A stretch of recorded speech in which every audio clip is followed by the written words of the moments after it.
अब हम critical research area of biotechnology की बात करेंगे।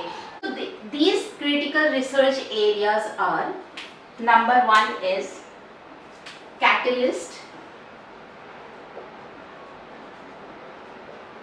number two that is optimal condition, and third हो गई that is downstreaming process.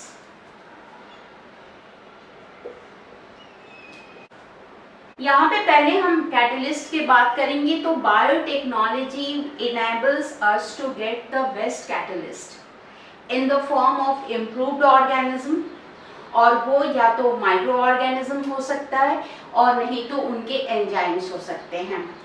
कोई भी अगर जीन की एक्सप्रेशन करानी है हेटेरोलोगस होस्ट में तो उसके लिए ऑप्टिमम कंडीशन का होना बहुत ही जरूरी है।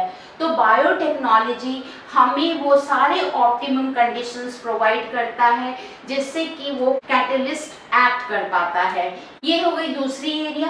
तीसरी हो गई डाउन स्ट्रीमिंग प्रोसेस। ये डाउन स्ट्रीमिंग प्रोसेस में हम जो प्रोटीन या एंजाइम्स होता है उसको प्यूरिफाई करते हैं। तो ये तीनों हो गए critical research areas of the biotechnology. पिछले कई दशकों से हम देख रहे हैं कि हमारी ह्यूमन लाइफस्टाइल काफ़ी बदल गई है क्योंकि हमारे पास डिफरेंट टाइप्स ऑफ रिसोर्सेज हैं और रिसोर्सेज होने के कारण इसका डायरेक्ट इम्पैक्ट जो है वो पॉपुलेशन ग्रोथ रेट पे भी देखा जा सकता है। इस तरह से जो पॉपुलेशन ग्रोथ हो रही है उसका डायरेक्ट इम्पैक्ट जो है वो जो बेसिक रिक्वायरमेंट्स पे भी आती है। और बेसिक रिक्वायरमेंट्स में सबसे पहले जो बात होती है वो फूड की होती है। तो फूड की प्रोडक्शन को बढ़ाने के लिए कई तरह की एग्रीकल्चर प्रैक्टिसेस को यूज किया जाता है जिसमें सबसे पहले आता है agrochemical agriculture. In agrochemical based agriculture, there was significant increase in the yield of wheat and rice, and that was a revolution, और उस revolution को नाम दिया गया that is green revolution. Green revolution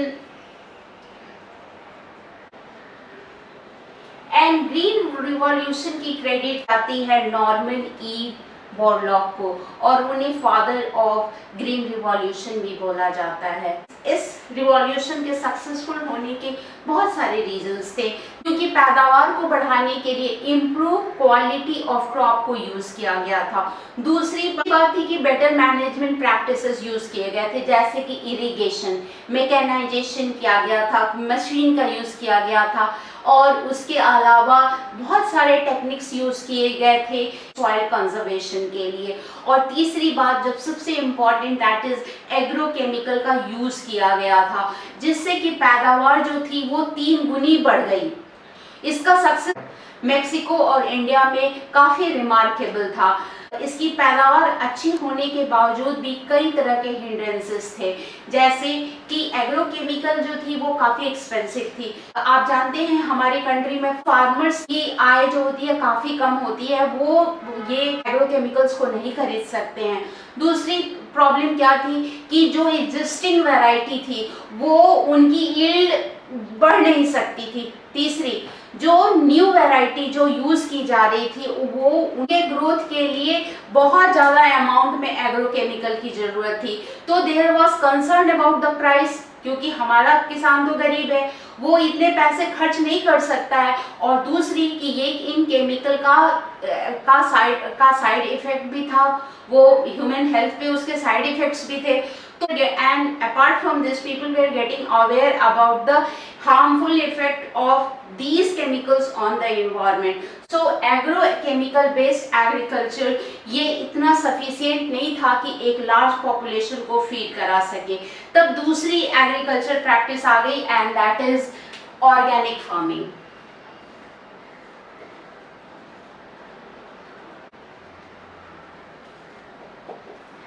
organic farming में usually farmers जो होते हैं वो bio fertilisers, bio insecticides, manure को यूज करते हैं। एंड ऑर्गेनिक जो इंसेक्टिसाइड और जो फर्टिलाइजर्स हैं they work with the harmony with the nature. तो इनकी इसका कोई ऐसा साइड इफेक्ट जो है वो हमारे इन्वायरमेंट पे नहीं होता है।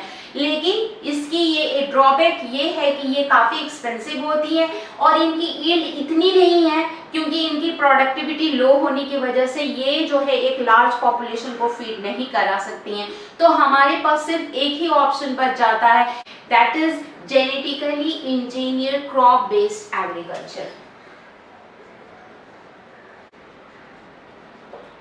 It gives solution to the problem to feed the large population। यहाँ पे genetically modified क्रॉप्स को यूज किया जाता है। अब ये जेनेटिकली मॉडिफाइड क्रॉप क्या होती है? जब हम क्रॉप के जीन की मैनिपुलेशन करते हैं बाय एडिंग फॉरेन जीन और बाय सब्ट्रैक्टिंग अनडिजायरेबल जीन, तो उसको कहते हैं जेनेटिकली मॉडिफाइड क्रॉप। और इसके बहुत सारे बेनिफिट्स हैं, और उन बेनिफिट्स की अगर हम बात करें तो सबसे पहले तो इसकी प्रोडक्टिविटी बहुत ही ज़्यादा होती है।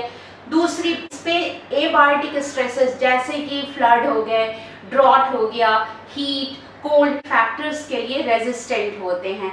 तीसरी बेनिफिट की बात करें तो ये जो जेनेटिकली मॉडिफाइड क्रॉप हैं ये एग्रोकेमिकल्स पे निर्भर नहीं करते हैं। चौथी बेनिफिट की बात करें तो ये हार्वेस्ट लॉस को कम करता है। और पांचवी बेनिफिट की बात करें, ये सॉइल की फर्टिलिटी को एग्जॉस्ट होने नहीं देती है। यहाँ हमने बात करी different types of benefits of genetically engineered crop based agriculture. So this was about the introduction of biotechnology and its application. In the next video, I will discuss about application of biotechnology in agriculture.